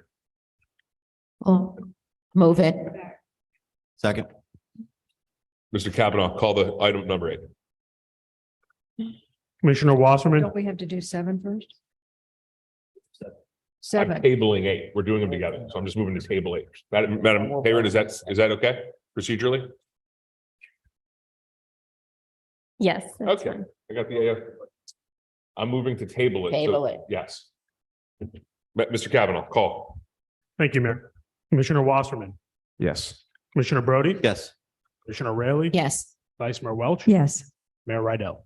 Yes, so the site plan's tabled for us all to obviously sink into this. Maybe Karen gets direction, have a community meeting just to talk about it, just an open forum so that we can all go, a publicly noticed Parks and Rec community meeting, just to present it, that we all, I think would make us all feel a little bit better. So I think that would need to be done. And then obviously, Madam Brooks with some creative, you're the creative accountant at the table. So I look forward to, but I think there's Accounting, park direction, I think. design. And listen, I think Sandy's right on, and I'm not trying to overspeak, but I think we made a commitment to a community in regarding, we'll call it the north parcel. Yeah. And I think that should be prioritized. So I'd like to see where we can come with that in some capacity. So you're, just to be clear, you're wanting to focus on doing the north piece versus the south piece? That's what I heard. I don't know. Is that what I heard? Who's that addressed to? If you're saying it to me, that is Josh? what I believe, yes. I think But that's, I'm taking what Sandy said. I am saying that I don't think we should throw to the curb the groundwork and what we can do to the north parcel at this time. Well, I mean, at the end of the day, let's do this. The item site plan's tabled, so I think we can all have conversations with staff and Yeah. So anyone have any other comments on the rezone? I think we could all agree it should be a park, right? Okay. Anyone have anything else with that? Mr. Kavanaugh, call item number 7. Sorry, we need a motion and a second for 7. Move it. Second. Moved by Vice Mayor Welch, seconded by Commissioner Brody. Mr. Kavanaugh, call the roll. Commissioner Wasserman, Yes. Commissioner Brody. Yes. Commissioner Raley. Yes. Vice Mayor Welch. Yes. Mayor Rydell. Yes. Yeah, of course. I think we need to take a deep breath and make sure we do this right. I couldn't agree more. Okay. I think we're all on I the same think- page with that. Okay. I just don't want us to move forward piecemeal. So I think Right. just to be clear, I know we need to do it in phases, monetary wise, budgetary wise, but I think we need to have a plan, a solid plan moving forward Okay. before we do. Brody, And I totally agree with that, because if you look at the numbers, what's approved is going to dictate. And I know for a fact that's the reason we went to the south part of this, because it's within the budget that was already approved. And I want to say it was $9 million to do the top piece of this, which is a huge chunk of change that we just don't have. That's why they went to prioritize this, what we can do immediately for the community under that current budget that we have. So by deprioritizing the lower, cheaper, and I don't want to say cheaper because that sounds bad, more expensive area, we lose a lot of ground on this. And I think that for the community, let's give them something so they can at least have that. well, John, I'm not going to disagree with you, but I want to give you a little background if I may, and not in a disrespectful way. Because you're the new guy up here. Actually, Mr. Wasserman is. Sandy and Jackie and myself, when we got elected, and Sandy and me, even that predates Jackie a little bit, and I'm saying this just for education. We made very big statements about creating essentially a rec center in the south of this parcel. That's why when we bought this purple land, we were talking about amphitheaters, we were talking about community spaces, we were talking about concerts in the north end, because the north end doesn't have it. Am I correct? And Sandy, please correct me if I'm wrong. And yeah, Equity in the community. when we purchased the property. So people have been following it and wanting it developed. And it was just something that I think Sandy's right on with saying we got to deliver something. That's all. Sure. No, I totally understand it, but fiscally responsible, we need to look at this where the dollar is in our pocket right now. I agree with you. I think that's why we tabled it. Yeah, Jax, it's the discussions continue. Right. We don't even have an item. Let's just keep Because- the discussion. Correct me if I'm wrong. I know this is premature, but with the Main Street project, isn't an amphitheater included in that site? Potentially. Potentially. Yes, thank you. The Village Green. Such a great name. Sorry. That's quasi judicial too. I'll move on. With that great Main Street. Right down the The middle. more amphitheaters for Commissioner Rayleigh to dance at is, I think, good for the city. So We gotta move on. We're moving on to resolution number 9-2023-115. It's a resolution authorizing the city manager designate execute a retainer agreement with the law firm of Tripp Scott, PA, to assist the city with opposition to Florida's Turnpike expansion from Atlantic Boulevard to Wiles Road adjacent to the city of Coconut Creek, including but not limited to the preparation for and attendance at public hearings, meetings scheduled by Florida's Turnpike Enterprise FTE, the Florida Department of Transportation, FDOT, in preparation of a complaint regarding the same to be filed on behalf of the city in court. I need a motion in a second. Move it. Second. Moved by Commissioner Rayleigh, seconded by Vice Mayor Welsh. Madam City Attorney. Thank you, Mayor. This is coming before you based on the direction that you gave at the May 11th, 2023 City Commission meeting. I just want to point out that You have a PowerPoint? the team of attorneys that will be assisting us with this include Dan Taylor, who's an environmental lawyer, Wilson Atkinson, who's a land use attorney, Paul Lopez, a litigator, and Ed Pazzulli, who is, I guess, involved with their. Still can't say it. I can't, I'm sorry. They're Pazzulli. lobbying. Thank you. At any rate, so this is before you, essentially at your request that we get a team to assist us with fighting the turnpike. If you have any other questions, please let me know. Vice Mayor. I'm sorry, I didn't want to go out of order. It was just interesting at today's MPO meeting, on the multimodal priorities list, 7 items were listed in regard to the turnpike, and they were all lumped together. And there were references made to not 6 to 10, but 6 to 12. So my question was, where are those 12 lanes planned to be expanded? And, and then talking about all the different interchanges between the Sawgrass widening and then the continuation to 95 and then the turnpike widening, however many. And the full interchange and affecting our local road of Lyons Road as well as SOS Villages. So, I don't even know, there was a person there that came up, said they would take them away. And so stay tuned. I mean, I don't know how we ask that those all be separated, not lumped together, and then an additional 2 lanes thrown in there with no indication of where they could or might be asking for. So, it's just crazy, and no one there really to respond. They took my inquiries and that was that. But I have to tell you, there's a new term in MPO now. It's called long haulers. So those of us that stay until the end of the meeting, there were fortunately enough long haulers that were there when that item came up that they heard it. But Are you a long hauler? I am. I don't know that I'm going to get a certificate or anything, but now I know what I'm called, a long hauler. There were 4 of us there. No, that's it. That was it? Do you think I would be a long hauler? Don't answer that. I really want to. I'll say this, I'll just jump in. I spoke at length with our city attorney on this item in the law firm. I believe this, and obviously I'm not the city attorney, I'm an attorney. This is the right and best team to accomplish what we need that has credibility across the state and persuasion with the supermajority in Tallahassee. That's what I will say. And Carol negotiated kudos to you because you don't toot your own horn ever. She negotiated a very reasonable contract with a very high profile law firm where the managing partner is going to be working for us. So and that's Mr. Pasquale. Thank you. Sorry. So, yeah, I think that's a great thing, and I'll defer to any of my colleagues if you have any additional questions. And I think Coconut Creek is putting its money where its mouth is to do what we need to do to protect our residents and our way of life. Anything else? Mr. Kavanaugh? Commissioner Wasserman, Yes. Commissioner Brody, Yes. Commissioner Raley, Gladly, yes. Vice Mayor Welch, Yes. Mayor Rydell. Yes. Madam City Manager, your report this evening.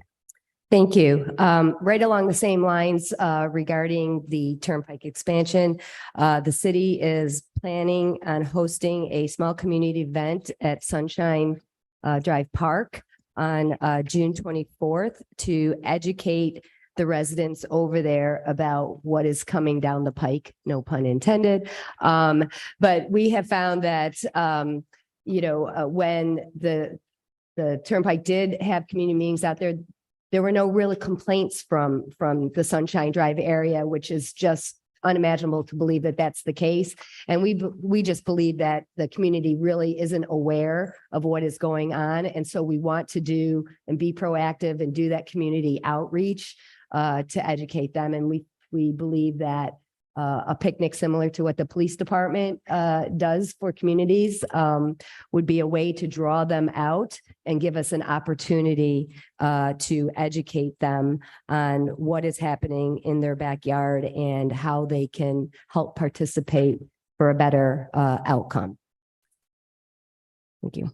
Thank you. That's a great idea, Karen. Thank you. And I'd love to see a staff report on all the owners of all those buildings, because I'm not such a conspiracy theorist anymore. I'll just leave it at Are that. you talking? Talking about the people who own Sunshine Drive. Yeah, Remember, I made this like shot in the dark, well, all of those folks that are owned by companies, all the almost solely units, yeah. one of them. So, sorry, I didn't mean to interrupt. No worries. I'm not crazy. That's all. I don't mean that. Okay. Okay.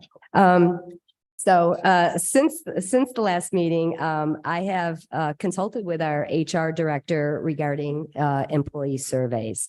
And I want you all to know that we absolutely value employee input, and we certainly want to address any concerns or major issues, if there are any, that are floating around the city. And we want to do it in a manner that is productive. And HR has a framework for utilizing a variety of ways of surveying employees. And while we have not used the anonymous approach in some years, we can certainly do it. And I would like Pam to speak to that. Good evening, Mayor, Vice Mayor, Commissioners. As Karen said, our city leadership team and of course, the Human Resources Department really places high priority on our employee morale and our workplace culture. And we know that getting employees feedback and input is a really important part of that. So as Karen said, we do have a lot of different ways that we have done that over the years and are currently doing that. And I just wanted to share a little bit of that with you. Some of the different methods that we have used are things like focus groups and roundtable discussions, where we get intradepartmental groups or interdepartmental groups together to discuss different things we can improve, better ways of doing things and so forth. We've also used exit survey. We do that currently. Whenever an employee is leaving the city for any reason, we give them a voluntary exit survey. We do get a pretty good return on those. And we also have one-on-one exit interviews with all of them. So that helps us get insight to why anyone might want to leave employment with the city. We have also done suggestion contests, suggestion boxes, both physical and virtual. And that's something we would look at doing again in the future because it does have some value. It doesn't serve every purpose. Some of the things that we found to have been particularly successful have been topic-focused surveys. So those would be things like surveying specifically on benefits, for example, what types of benefits we need to improve upon. We know health insurance is one of them, and we have been improving on health insurance as a result of the feedback we've been getting. We've done topics focused surveys on training needs, and we develop our annual professional development program accordingly based on what employees need or what they see that coworkers might need or supervisors might need. And so those work very well. Also, we have recently implemented a program of stay interviews. And stay interviews are one-on-one meetings that somebody in HR has with employees. And HR has really been working hard on developing rapport. We have in HR, we have a liaison for every department. So the employees in those departments, of course, they can come to anyone in HR, but they do have a dedicated person that they know is their go-to for any issues they might have. And my staff has really been working to develop relationships with those employees in their departments. And based on that, we've started doing these stay interviews. And these are just casual meetings, one-on-one touch base meetings. We've started doing them their first year of employment quarterly to see how things are going during the first year. And then now ongoing, periodically meeting with them, asking what's working well, what needs some improvement, what would keep you here for the duration of your career, and also what might tempt you to leave. And we've been getting very, very good feedback. And by good, I don't mean great, it's all stellar. I mean, we've been getting useful feedback, a lot of good feedback and plenty of things that need work as well. But the good thing about those is that they're confidential in the sense that it's one-on-one with someone with HR. They have that trust with the person they're meeting with. But we're getting specific information that we can do something with and something about and actually work on those issues. So the stay interviews have been working really well. All of these different methods we're really trying to build a culture of trust here. Our ultimate goal, and I know it's a lofty goal, but the main goal would really be for everybody to feel comfortable, to have open communication, to be able to voice their opinions openly. And that's what we want. And I know that's a big dream for everyone to feel that way, but it's still something we strive for. We have done broad anonymous surveys in the past. The last one was 2013. So it's been a while since we've done one of those big surveys. At the time, we used a third-party consultant, and it was costly to do it that way. And we did find that we didn't really get the type of feedback we needed to address the issues that arose directly. And it was a little bit counterproductive, we found at the time. But it's been 10 years. We learned a lot of lessons from that. And I do think that we can move forward with an anonymous survey and do it successfully.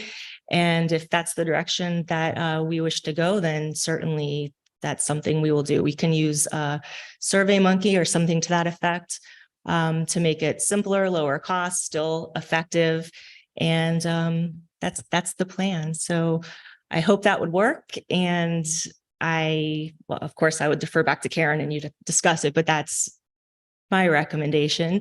And I do want to thank you for your support of our employee, our workplace culture. It does mean a lot that you care about making sure it's as good as it could be.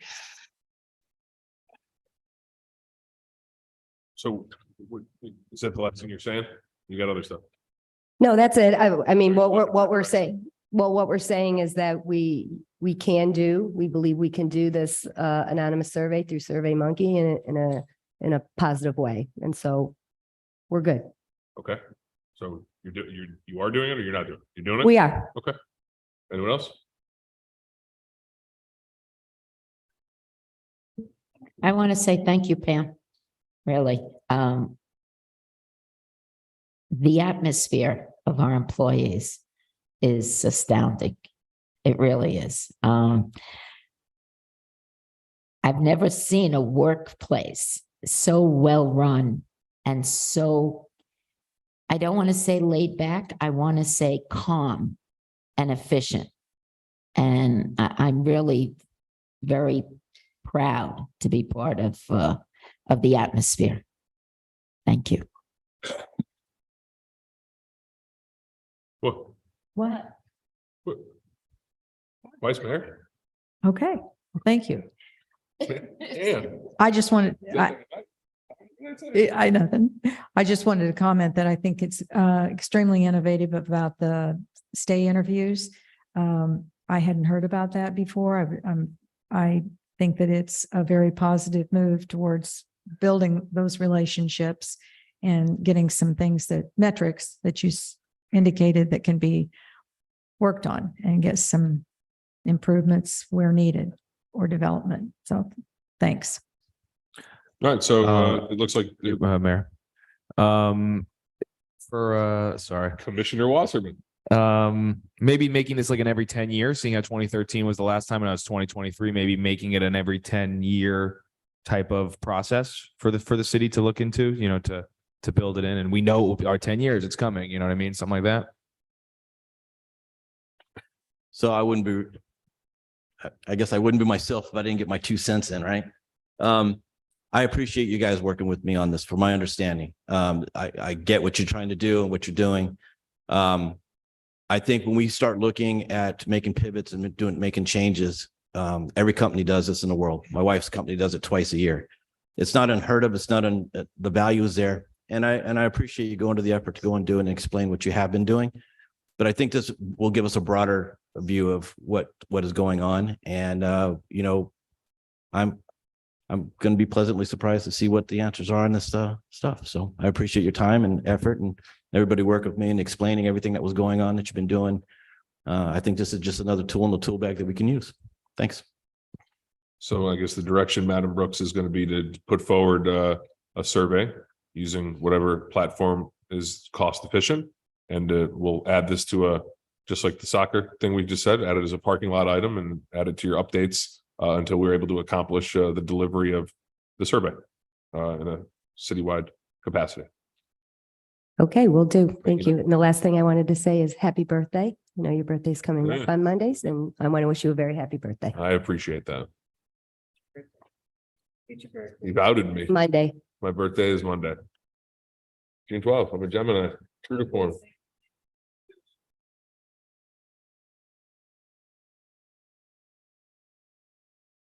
I gotta tell you, there's a lot of daggers coming the way of the mayor this evening. Madam City Attorney report. Thank you. I just want to remind you all to please fill out your Form 1 financial statement that you all received. It's due by July 3rd. You don't have to fill out Form 6. I know there was a change this year in the legislative session. That's for next year. This year's Form 1. And make sure you check the box on page 2 to certify that you've completed your required training. There's a box. You have to check it on page 2 in part G. Yes, there you go. See, that's why I say these things as a helpful reminder. And also happy birthday, Mayor. Oh, stop. Thank you. I will say just real quick to your report, other elected officials in other cities are being told they have to do the new one now. So I trust you beyond anything, but other elected officials believe that they have to do it now. I spoke with an attorney with the State Department of Ethics who confirmed that it is not required for municipalities until next year, until July of 2024. Well, if I told you which city attorney was telling their electeds that, I don't think you'd be surprised. Maybe we can I'll talk leave it at after. that. Thank you. Commissioner Wasserman. All right. I'll keep it nice and simple. Happy last day of school to all the Broward County Public Schools. Today was the last day. Congratulations to all the graduates in Coconut Creek. The Panthers are up 1-0 right now. So go Panthers. All right. And the Memorial Day ceremony was just so beautiful, so nice. The attention to detail was just fantastic. And I will leave it at that for the night. So, and then, yes, happy birthday, sir. I had it on my notes. The manager took it from me.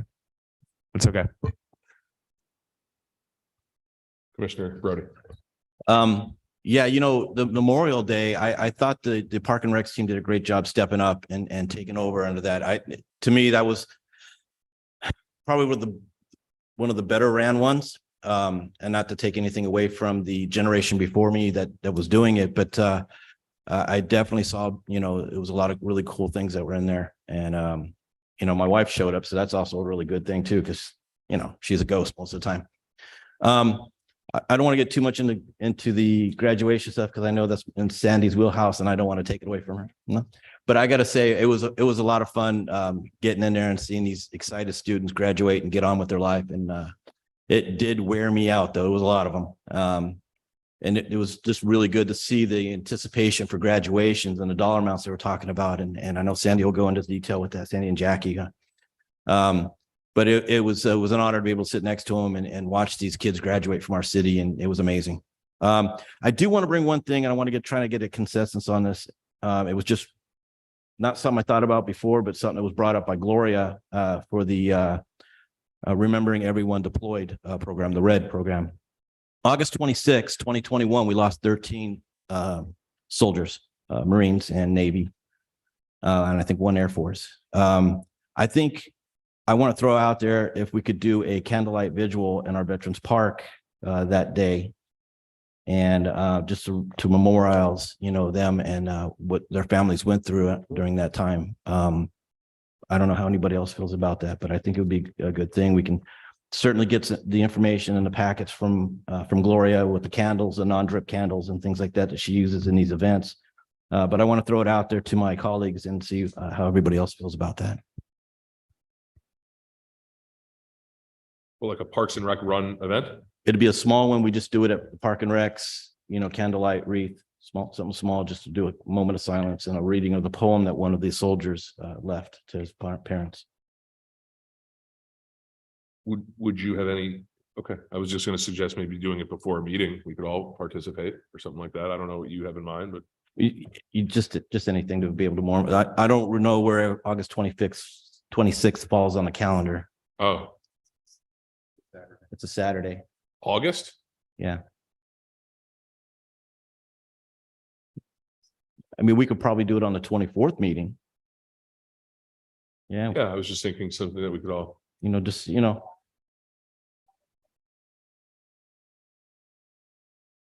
Yeah.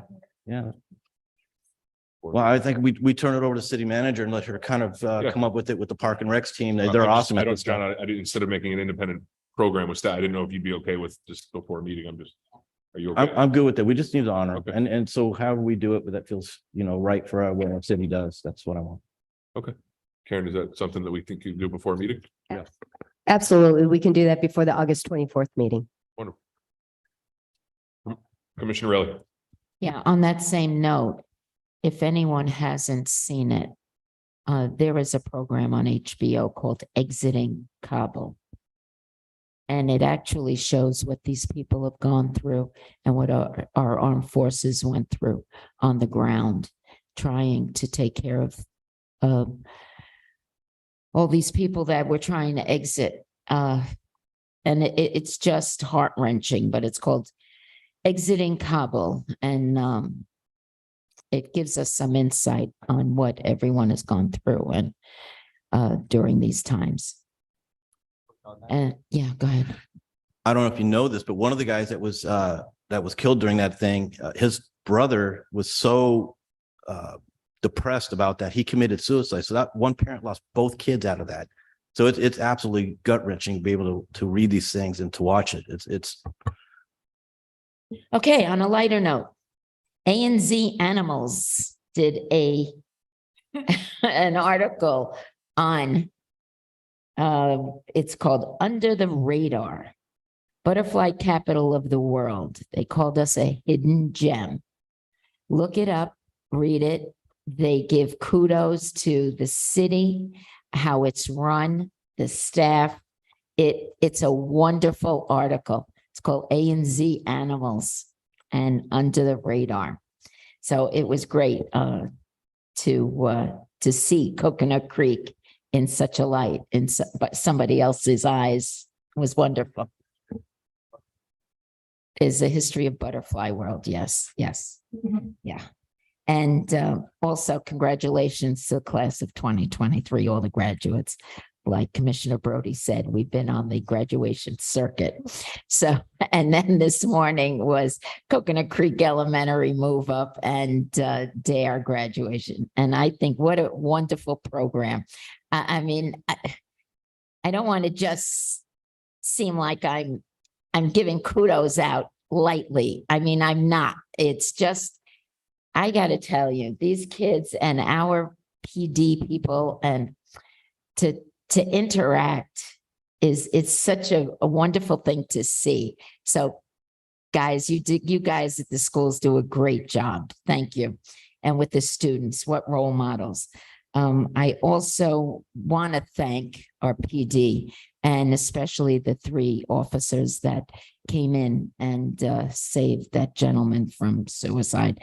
And that's just one of the instances that our police and fire save our residents. They're always, you know, I'm at Winmore, so they're always in there and they're always servicing our residents and helping them. And we are trying to promote mental wellness. And we're instituting group sessions, informal, just to come in, talk, know they're not alone, whatever they want to do. We're sending out pamphlets. We're constantly making them aware that, or trying to, that nothing, you're never alone. There's always somebody there. But just thank you. Thank you guys for your support. That's it. Thank you. Vice Mayor. Okay, I'll just say one thing about the school graduations because they were all good, but the Coconut Creek High School, I think, was the highlight because it was 2016 when the magnet school finally got brought to Coconut Creek High School. And that was 7 years ago. 8 years ago, we were at community meetings where community members were screaming and yelling, close the school, burn it down, do whatever you want to make it go away. We don't want any part of it. And it was at the valedictorian that had a full ride to Hamilton College worth $260 million. And he was what? 260,000. And he was a student that could have gone to any magnet school because of his grades. His single mom took him to Coconut Creek Magnet High School and saw Miss Ridinger talk about the program that was available there. And they chose to go to Coconut Creek High School. So he was a very significant product of the magnet school that has been so successful at Coconut Creek High. So I'm going to end on a good note. Happy birthday, Josh. I still think we should sing. Maybe the Panthers will win tonight if we do. I got little girls. There's going to be plenty of singing. 2 quick things. Well, really, I moderated. Thank you, Commissioner Raley. You came and ate some breakfast with me. I moderated the legislative panel with some of our legislators in the Chamber of Commerce. What really depresses me is like the Housing Act and some of the other stuff. The legislators actually think they helped us. It really is it's a disconnect because listening to Senator Polsky and Senator Hunchofsky and Senator Daley and Representative Dexter, they all voted for it. Karen, you're right? I saw your face when I'm looking at them talk. They really believe that they did something so great for us. And they didn't. So it was interesting to hear them justifying legislation that actually hurts cities. Sandy, it was bizarre. It really was listening. Oh, I'm sorry, I had this. And really doubling down on why this is so. It was just it shocked me a little bit. It really did. Just the position they had. And I was the only one. I tried to get Mayor Brook to kind of go on the offensive and he didn't want to do it. So I kind of probably, and I took an unabashed shot at the sheriff as well. So I apologize for that. So it was, I appreciate that. It was good and robust. Memorial Day, it was a great run. I will just say this. I think it's important to always note, I made a comment to Danielle, I'll say it to the commission. We have a lot of different people from a lot of religions that serve. Things should be done with tempered to that effect. That's all I'll say. We've gotten complaints in past years when the government's doing something, I think God is fine, but when you specify certain religions in certain ways, it can be very offensive to a serviceman who's of certain religion. And that's all I'll say. And I talked to Danielle and Karen about that. And this was an issue a couple of years ago, and regrettably, I have to say something about it again. Otherwise, it was a great program. That's all I have. We have a food truck event tomorrow. Hope to see you all there, and ribbon cutting on Tuesday at the Stretch Lab in the Promenade. I need a motion. Motion to adjourn. We're adjourned.